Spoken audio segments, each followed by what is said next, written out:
नमस्ते आचार्य जी, राजेंद्र जैन मेरठ से। आजकल लड़के और लड़कियों की शादी में परेशानी होती है। शादी हो गई तो पति पत्नी के बीच में तालमेल नहीं बैठ पाता, आपस में मधुर संबंध नहीं रहते, छोटी मोटी बातों पर कलह और तनाव रहता है। जबकि दोनों एक ही धर्म के हैं, एक ही जाति के, पढ़े लिखे हैं, नौकरी वाले हैं। इस कारण होने से भी वह ऐसी स्थिति बन जाती है, एक दूसरे पर झूठे सच्चे आरोप लगते हैं और फिर तलाक तक बात पहुंच जाती है। इस स्थिति में समाज कैसे बचे? पढ़े लिखे और नौकरी वाले हैं, यही तो सबसे बड़ी समस्या की जड़ है कि वो इतने पढ़े लिखे हुए, वो पढ़ाई लिखाई का समझदारी में उपयोग करने की बजाय उसका अहंकार के औजार के रूप में उपयोग करने लगते हैं। मेरी ज़्यादा बड़ी सर्विस है, मेरी ज़्यादा कमाई है, मैं ज़्यादा पढ़ा लिखा हूँ, पढ़ी लिखी हूँ, और इस तरह से आपस में तुम क्या समझते हो। फिर इस तरह से वो पुराना ज़माना नहीं है कि महिलाएं दब जाएंगी, हम दबने वाले नहीं हैं। इस तरह से आपस में वो जो तनाव का दौर चालू होता है। अब एक समय था कि एक कम पढ़े लिखे होते थे, एक ज़्यादा पढ़े लिखे होते थे, एक नौकरी करते थे, एक घर गृहस्थी देखते थे, तो आपस में गाड़ी अच्छे से चल जाती थी, एक दूसरे को सहन कर लेते थे और समझ लेते थे। अब जो ये समानता की बातें कर करके स्त्री और पुरुष में टकराव का माहौल एकदम खड़ा कर दिया है पूरा। चाहे सुधार वाली लोग कहो या जो भी कहो, कि हर मामले में कि समानता का अधिकार स्त्री पुरुष के समान है, बेटा बेटी एक समान, बात अच्छी है, उनकी सुरक्षा होना चाहिए। स्त्री पुरुष एक समान, दोनों इज्जत से जीना चाहिए, लेकिन उसका ये मतलब नहीं है कि इस टाइप का माहौल बना दिया जाए कि एक दूसरे की बिल्कुल इज्जत ही करना बंद कर दिया जाए। पति का अपना स्थान है परिवार में, पत्नी का अपना स्थान है, और दोनों अगर अहंकार के घोड़े पर चढ़ जाएंगे तो निश्चित रूप से नुकसान होना है, क्योंकि कोई भी परिवार अनुशासन और सहिष्णुता के बल पर ही चलता है। इसके अलावा परिवार या समाज को चलाने का कोई तरीका नहीं है। तो समझदारी से लोग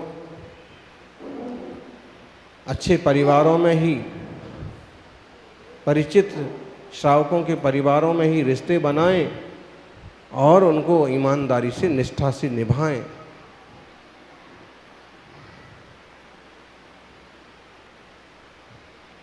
ओम नमस्ते आचार्य जी, दिनेश कुमार जैन दिल्ली से। मुक्त जीव मात्र एक समय में एक राजू ऊपर सिद्ध शिला पर चला जाता है, तो क्या एक राजू एक समय के 7वें भाग में जाता होगा? मेरे विचार से तो एक राजू भी एक समय में जाएगा और 7 राजू भी एक समय में जाएगा, क्योंकि समय के टुकड़े या भाग नहीं हो सकते। कृपया समाधान करें। तुम्हारी समझ सही है। यूं तो आकाश के एक प्रदेश से दूसरे प्रदेश पर जो पुद्गल परमाणु का गमन होता है, जावधियम आयासम अविभागी पुगलाणु बट्टद्धम तमकु पदेशम जाने सब्बा अनुत्थान दान रिहा। और इसी में हम इस बात को समझें कि एक प्रदेश से दूसरे प्रदेश पर एक पुद्गलाणु जाने में जो समय लगता है वो एक समय होता है। अब एक इतना भी छोटा इसका माप है, और जब कोई जीव शुद्ध होता है तो सिद्ध भगवान जो कर्मों से नष्ट हुए वो एक समय में यहाँ से सिद्ध शिला पर पहुँच जाते हैं। इसलिए उस एक समय में ही सब कुछ होता है, ऐसा समझना। ओम। हाँ, और किसी का प्रश्न हो तो हाँ, उनको माइक दे। और अगले खड़े रहे पहले से। जिनकी भी भावना है जल्दी जल्दी पूछो, क्या प्रश्न है किसके? आचार्य श्री को कोटि कोटि नमन। महाराज श्री, हमारे गांव में 3 साधु वसुनंद जी महाराज के कल सुबह पधारेंगे। उसके बाद परसों सुबह यहाँ मौजूदाबाद में आएंगे। तो महाराज जी से निवेदन है कि उनका मिलन आपसी यहाँ मौजाबाद ग्राम में 7 तारीख को सवेरे कराया जाए। ओम। आगे।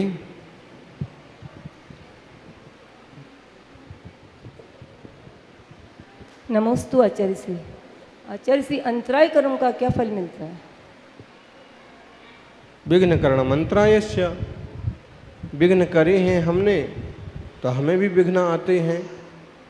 किसी को हम विघ्न ना करें तो हमें भी विघ्न नहीं आएगा, भोग में, उपभोग में, सुख में, शांति में।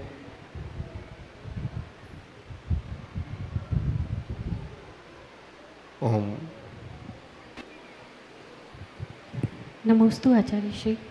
मेरा प्रश्न ये है कि जब इंसान दुनिया में आता है तो उसकी सांसें होती है पर नाम नहीं होता, और जब वह यहाँ से जाता है तो उसका नाम होता है पर सांसें नहीं होती। और इसी जीवन यात्रा में अगर कुछ उठा पटक और बहुत सारी चीज़ें हमारे जीवन में होती है तो उससे हम कैसे संभालते हुए आगे निकलते चलें? प्रवचनों में प्रतिदिन इसी तरह का मार्गदर्शन होता है कि एक स्वतत्व को जान करके, सात तत्वों में से चैतन्य तत्व को पहचान करके, नए न्याय से, नए प्रमाण से वस्तु व्यवस्था को समझ करके आत्मस्थिर होने का प्रयास करना चाहिए। प्रत्येक परिस्थिति में शांत और संतुष्ट रहते हुए आश्रव बंध से बचना चाहिए, तो जीव का कल्याण होगा। और शुद्ध जीव को सांसों की ज़रूरत नहीं है। बात ठीक है कि जब जन्म होता है तब सांसें होती हैं, नाम नहीं होता।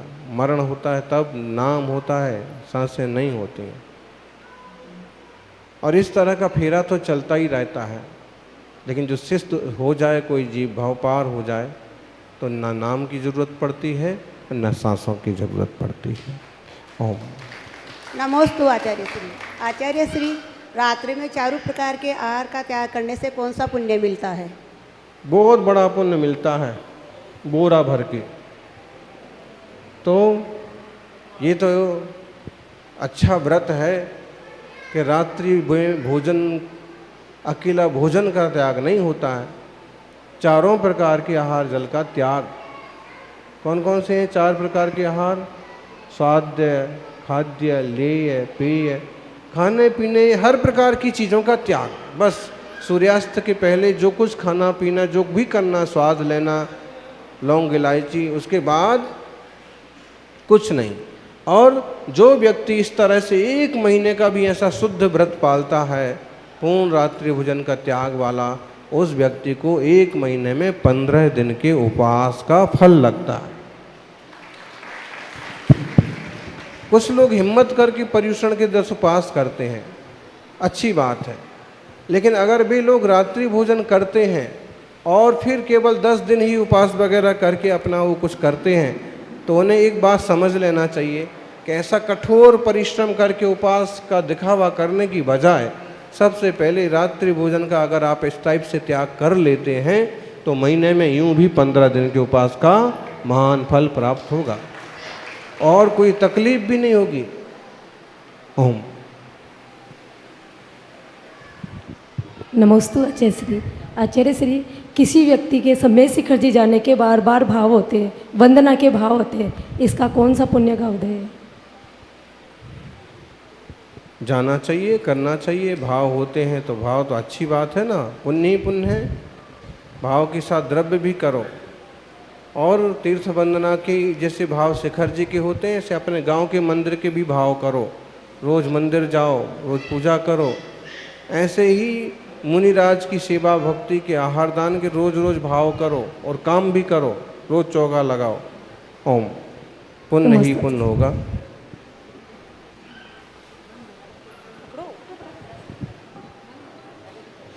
नमोस्तु आचार्य श्री।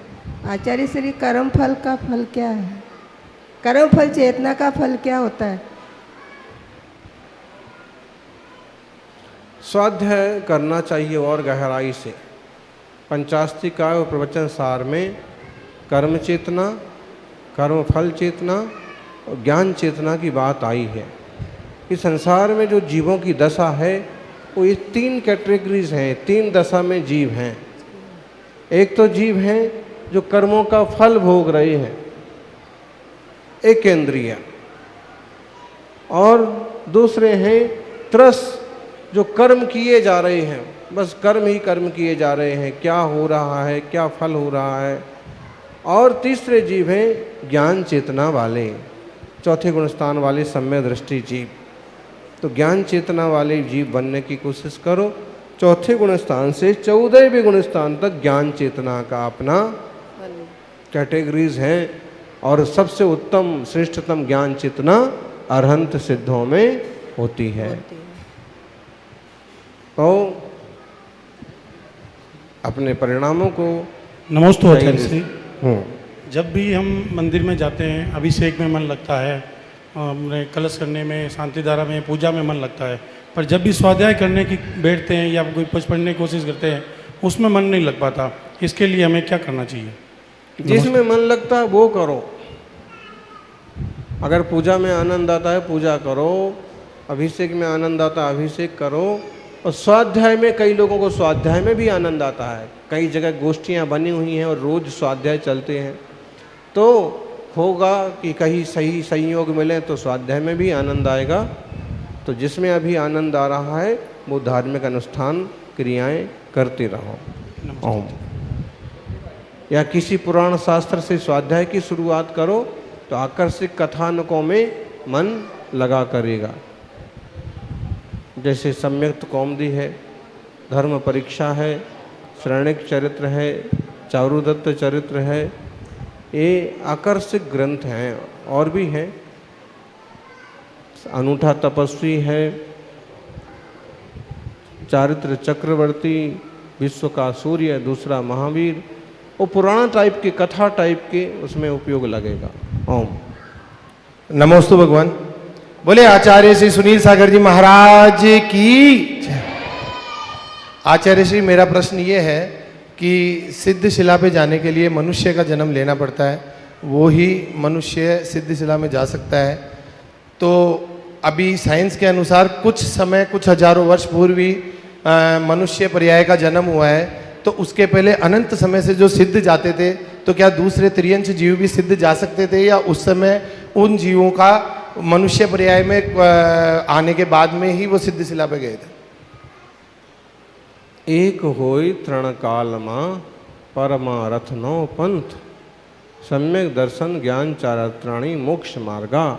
कभी भी यही एक रास्ता है, और इस रास्ते को पूरी तरह से स्वीकार करने की योग्यता श्रेष्ठतम संगी पंचेंद्रिय मनुष्य में ही है।